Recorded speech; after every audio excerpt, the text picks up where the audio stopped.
The leading concrete pump manufacturer, KCP Company Limited, is located in the Republic of Korea.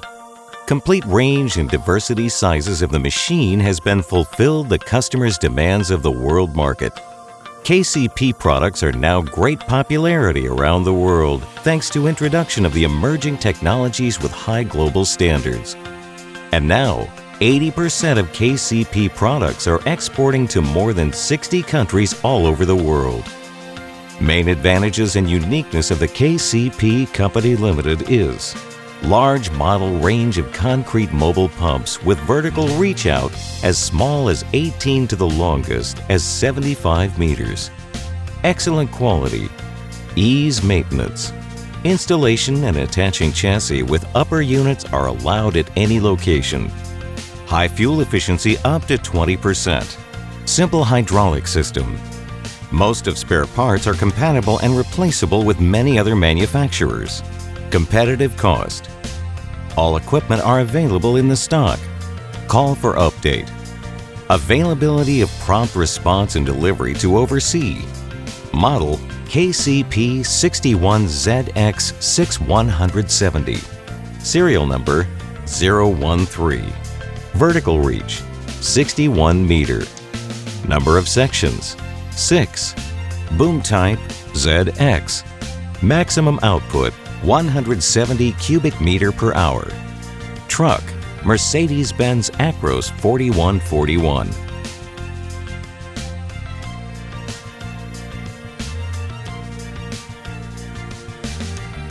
Before starting the engine, check the neutral position of the lever. The engine is then started via the ignition lock. Before PTO toggle switch actuation, press the clutch pedal down, and then slowly release the pedal. Then engage the transmission gear lever to the specified position. After slowly releasing the clutch pedal, the engine RPM reading on the tachometer is 7. System is activated. To turn on the remote control desk, turn off the emergency button by turning it forward. Turning on the remote control desk by pressing the button once shortly, the second long, until the green flashing light on the remote control desk display lights up. Check the desk activation via horn on the remote control desk by lifting up the toggle switch located on the remote control desk, first on the left. Turn the toggle switch down to extend the outriggers, the first button on the left side. To extend the outriggers, the 4 safety locks on each side shall be removed.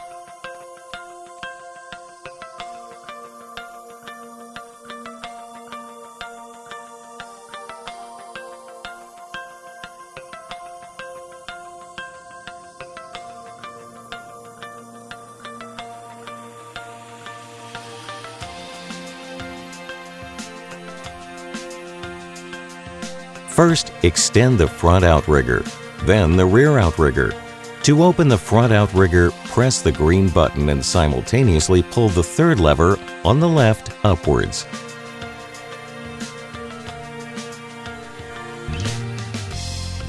Then, lower the outrigger cylinder down by simultaneously pressing the green button and pulling upwards the first lever on the left. The rear outrigger is extended by pressing the green button and simultaneously pulling the fourth lever upwards.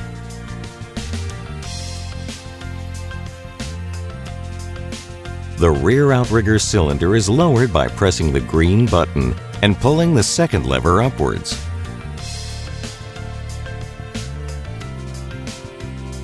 Installation of the outriggers on the opposite side is done in the same way.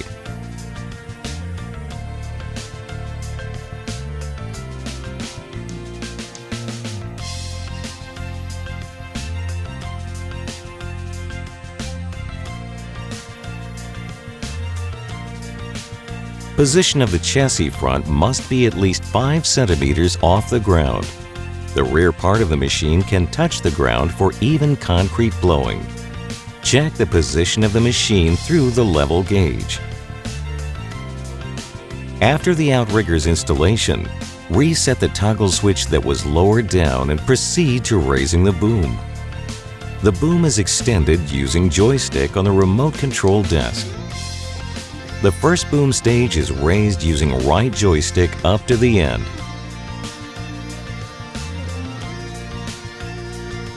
Turn the boom by pressing the right joystick to the right or left, but not exceeding the maximum turn limit.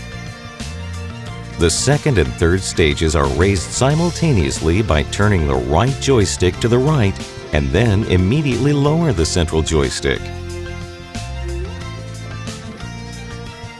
During raising the second stage, pay attention to the hook removing process located between the first and second boom stages.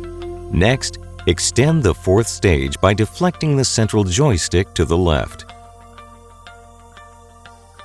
The fifth stage is opened by pulling the left joystick upwards.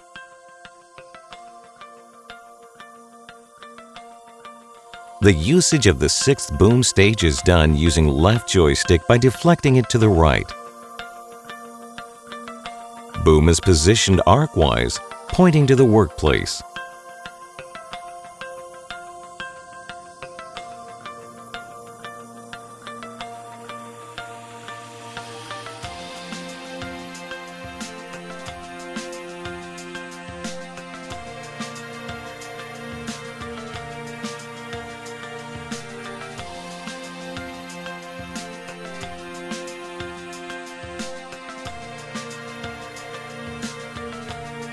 Check the hydraulic system pressure on the gauge of the hydraulic distribution unit. Make sure there are no leaks in the hydraulic line. Check for water in the cooling tank of the delivery cylinders. Next, pay attention to the correct position of the lever and grease distributor gun.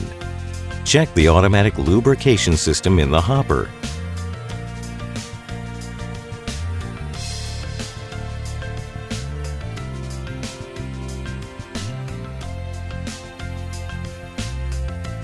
Also, make sure that the parts in the hopper are lubricated. Concrete is pumped by pulling the toggle switch upwards, second toggle switch on the right, and then pulling the rightmost toggle switch upwards. Before starting the concrete grout, the cement grout should be run through the pumping pipes. Thereafter, you can start concrete pumping. Concrete pumping is stopped in the same way, by pressing the toggle switch once up, located on the desk rightmost side. Next, proceed to the cleaning of the concrete pumping system. Before starting the cleaning, it is necessary to wet the sponge ball well with water. Concrete pumping system is cleaned using sponge ball instead in the end hose by lowering the second toggle switch on the right and pushing up the concrete pumping button. Sponge ball passes through the entire system and stops at the transition door near the hopper. Sponge ball location can be identified by means of light hammer blow on the discharge piping. Thereafter, shut off the back pumping process on the control desk. Remove the sponge ball by opening the transition door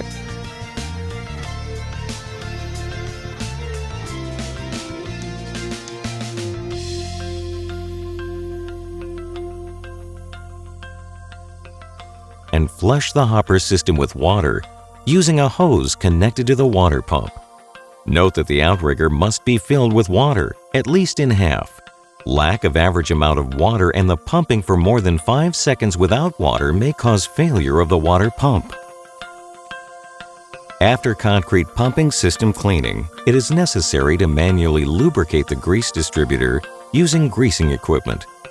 For this purpose, reset the automatic lubrication mode to manual by lowering the red lever to the horizontal position and moving the air pressure hose to the manual lubrication hole.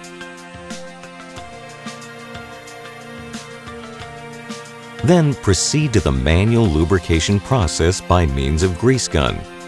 This procedure should be done upon completion, not before commencement of work.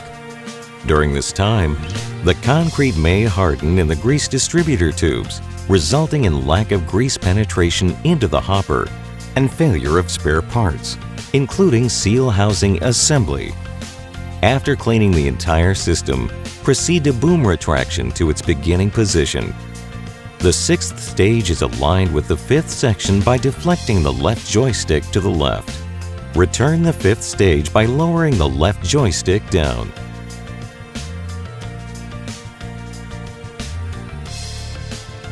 The fourth stage is assembled by deflecting the center joystick to the right.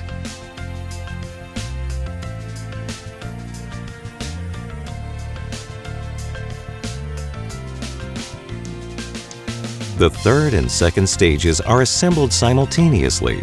That is, the second stage is lowered by deflecting the center joystick up and turning the right joystick to the left.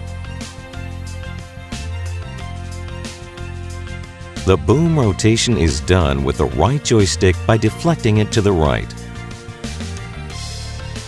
The first stage is assembled with the right joystick down to the end. When assembling the first stage, pay attention to the hook. When returning the boom to its beginning position, pay attention to the correct direction of the boom. The boom should lower in parallel to the base. Outrigger retraction to beginning position. Outriggers are retracted by switching the left toggle switch down on the remote control desk. Pressing the green button low the first lever on the left down to raise the front outrigger cylinder. Then, press the green button low simultaneously the third lever to retract the front outrigger.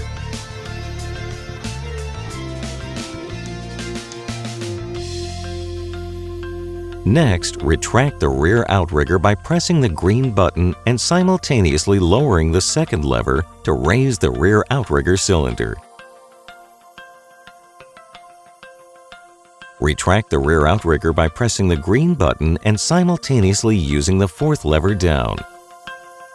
Move to the opposite side and do the same manipulations. The four outrigger safety locks on both sides must be closed for safety reasons. Outrigger pads are placed in their proper places. PTO is disengaged by depressing the clutch pedal, lowering the toggle switch, and placing the transmission gear level in neutral. Shut down the chassis engine from the ignition lock. Note: description of the buttons on the remote control desk. It is important to remember that when the indicator blinks red, it means that the desk is not activated. It is advisable to secure the remote control desk key with adhesive tape to prevent loss. Remote control desk has 12 frequency bands. If it malfunctions for any reason, you should reset the frequency ratio on the remote control desk by pressing the start button for more than 12 seconds until a low sound signal. Then, switch off the remote control desk completely and switch it on again, selecting the desired frequency band. This manipulation can be performed several times.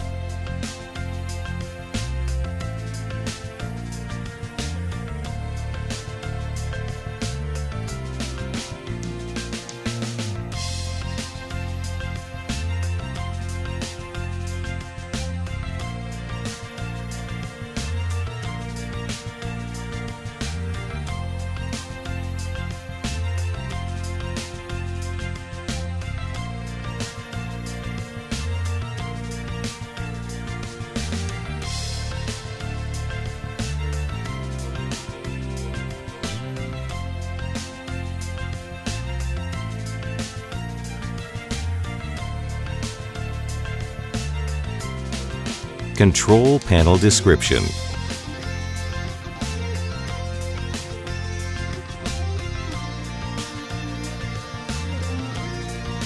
In the event of nitrogen pump fault during operation, you should activate the auxiliary nitrogen pump switch, ECO.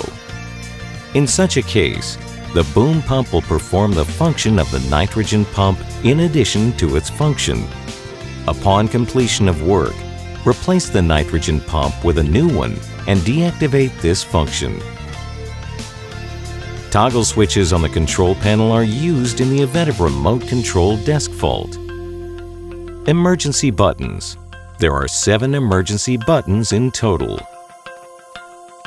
In the event of equipment fault, first, check if the emergency buttons are not turned on. Activation of even one emergency button can cause the machine to stop working.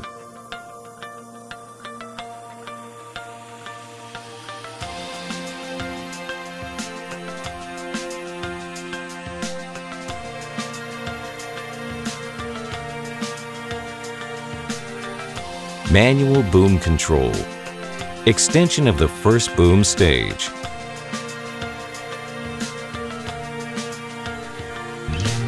Boom rotation.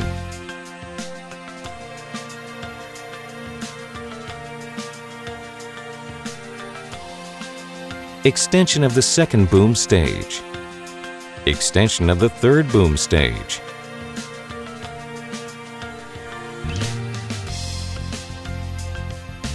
Extension of the fourth boom stage. Extension of the fifth boom stage.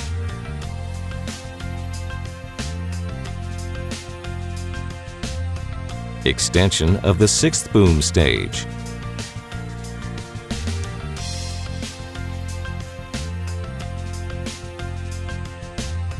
Manual boom retraction. Alignment of the sixth boom stage. Retract of the fifth boom stage.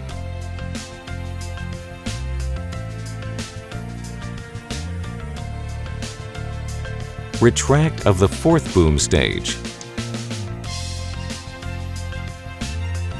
Retract of the third boom stage.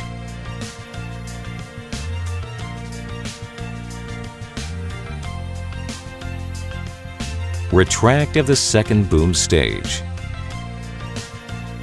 Boom rotation.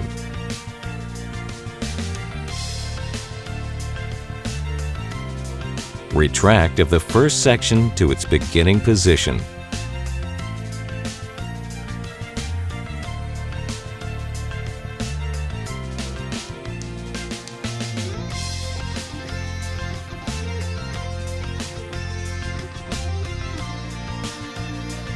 Hopper. Third lever is used for S-valve movement. Manual concrete pumping and back pumping.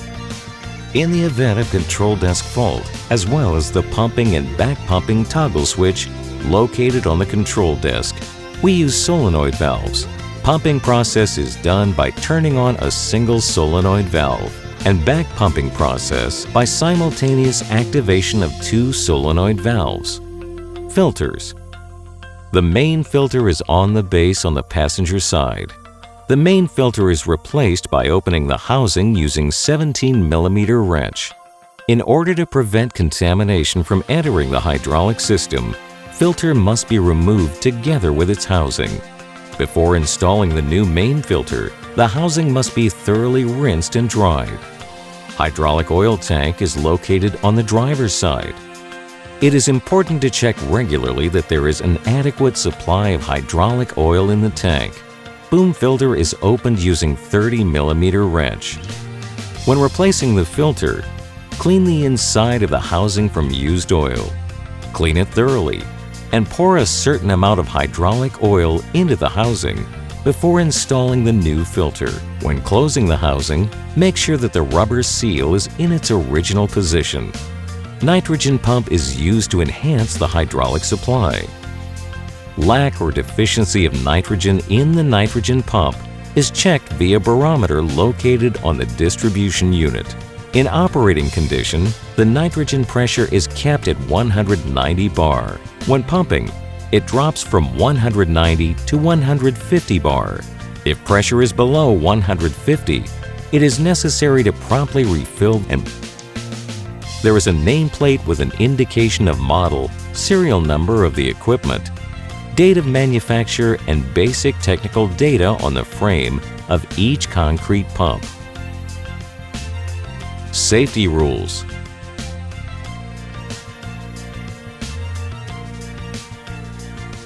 It is strictly prohibited to extend the end hose. It is necessary to prepare a level surface of the support ground. Wooden blocks are used to improve the bearing surface of the area. In order to increase the working surface, it is necessary to periodically rotate the pipelines and change places of the elbows.